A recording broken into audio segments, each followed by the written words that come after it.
Lincoln Moss to School is a program of Teach a Kid to Fish and Save Fruits, Nebraska. Each month, students from Lincoln Public Schools share their thoughts about walking and biking to school, safe pedestrian practices, healthy eating, and active living with us. These students are speaking to other students, teachers, parents, and the community at large about what they see as very important issues. Today, students from Randolph Elementary School are touring O Street Hy-Vee and talking with a Hy-Vee dietitian, Karen Kuzma. It's important to get the right amount of different food groups every day. The first food group is grains. You should consume about 6 servings or 6 ounces of this food group every day. The second food group is vegetables. Every day you should have about 2.5 cups of veggies. Fruits are the third food group, and you should have about 1.5 cups of them every day. The next food group is dairy. You should eat or drink 3 cups of dairy every single day. Last but not least, we have protein. Protein is meat, beans, and nuts. You should have 3 ounces of protein each day. There are foods that aren't food groups, but you need them to stay healthy. One of those things is water. You need to drink 4 cups of water every day. Hi Karen, thanks for joining us today. It was my pleasure. I'm glad you're here. So, what does a dietitian do? A dietitian does a lot of things. The one thing that all dietitians have in common is they're seeking to help people be healthier through the foods they put in their body. I work in a grocery store, which is a really unique and fun and interesting place to work because I work with people where they're buying their food to help them choose healthier foods. But it's a really fun job. I do promotions of healthy foods and healthy cooking classes and tours and something different every day. I really, really enjoy it. How can we find out how healthy foods are when we are shopping?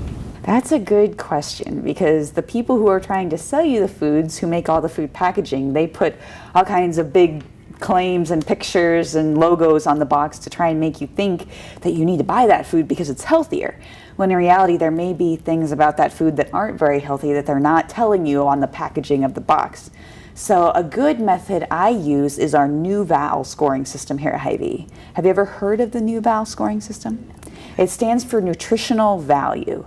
It's a system that we use here at Hy-Vee. It was developed by a whole bunch of scientists, but it puts a nutritional value on the shelf tag, and it's a number on a scale of 1 through 100. So to simplify it down, the higher the number, the higher the nutritional value of the food. Other departments, it can be a little bit tricky to tell, if you're looking at something like cereal and you don't have a NuVal score. Generally, I tell people to look for shorter ingredient lists that have less preservatives and less artificial things. Things like whole grain as the first ingredient is a good choice. I do definitely recommend people look at the levels of salt and the levels of sugar in foods and choose foods with less salt and less sugar. But every food category is a little bit different, and all foods can fit into a healthy diet in the appropriate portion, and if you're not eating them every single day. What kind of calories does a student need daily? Well, a calorie is just a measurement of energy, right? And the amount of energy you need on a day when you're out running around playing soccer is different than the amount of energy you need on a day when you're just sitting and studying or reading. So it's gonna vary. Also, a taller kid maybe needs more energy than a shorter, younger kid. And guys tend to need a little bit more energy than girls. So it really depends on all those factors. It just is a very personalized number just depending on how active you are and your age and your weight and your height. So it's a little bit different for everybody. What kind of foods do you recommend? Healthy foods do you recommend? Well, number one, most important thing is fruits and vegetables, especially those vegetables because we don't tend to get enough of those. People will say, I don't like anything green unless it's green M&Ms, but vegetables are really, really, really important. They've got all sorts of good nutrients that keep our cells and our bodies healthy. So finding ways to sneak in more vegetables is usually the most important thing I work with people on when it comes to discussing important nutritious foods.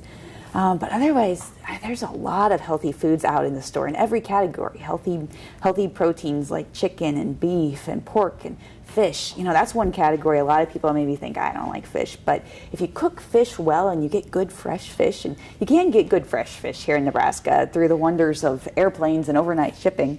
So that's a really nutrient dense category too, where you can get a lot of good nutrition to help you stay healthier. And of course, dairy, food, and nuts and things like that definitely help a person stay healthy. What do you recommend as healthy snacks? Well, one of my favorite healthy snacks is apples and peanut butter. I just think they're a match made in heaven. But there's a lot of different things out there that you can choose. Cheese sticks, like just a nice mozzarella string cheese, is also a really healthy snack. Or even a handful of peanuts or almonds or cashews, or whatever type of nut that you like the most.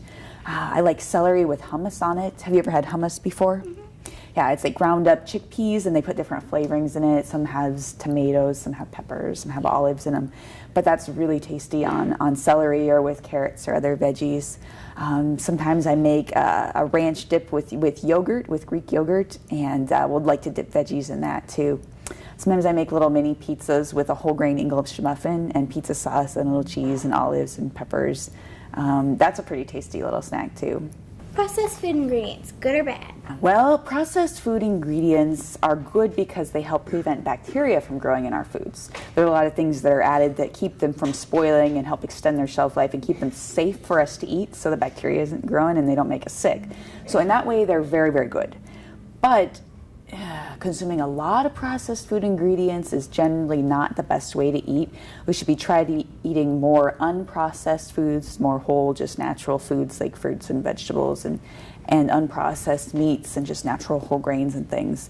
So keeping them in moderation in your overall meal pattern is important. We like the candies we see in the checkout line. What do you recommend about the impulse buys at the store? Well, I usually tell people that if there was an apple sitting in front of you on the table, if there was an apple sitting there, if you would pick that apple up and eat it, if you were that hungry, then you should eat something. You should put something in your body. If you look at that and you see that apple and you think, I wouldn't eat that apple, then you're not really hungry, and you should stay away from the impulse buys completely because you're not really hungry. Your body doesn't need that. Now, if your body is hungry, you want to obviously try to look for something a little bit healthier. Sometimes you see nuts, little packages of nuts and fruit, like trail mix sorts of things in the little checkout aisle there. Those can be pretty good. Something like that you can just kind of eat slowly, or even just have half of it and come back to it later if you need a little snack, is a great option. Sometimes you see the little crackers and peanut butter. Those can be okay, but if you really have a sweet tooth, something like dark chocolate is probably your healthiest choice if they have that option available. The other thing you can do is steer yourself clear of the candy completely and buy something like gum or mints or something like that if you just want something sweet in your mouth and that fresh flavor, but you don't really want all the extra sugar and fat that comes with a snack, or maybe you're not really hungry. So those would be probably some good things to look for. Thank you, Karen, for being with us today. Well, thank you. I'm really glad you guys could come to the store. Thank you. We would also like to thank Hy-Vee for letting us tour their O Street store.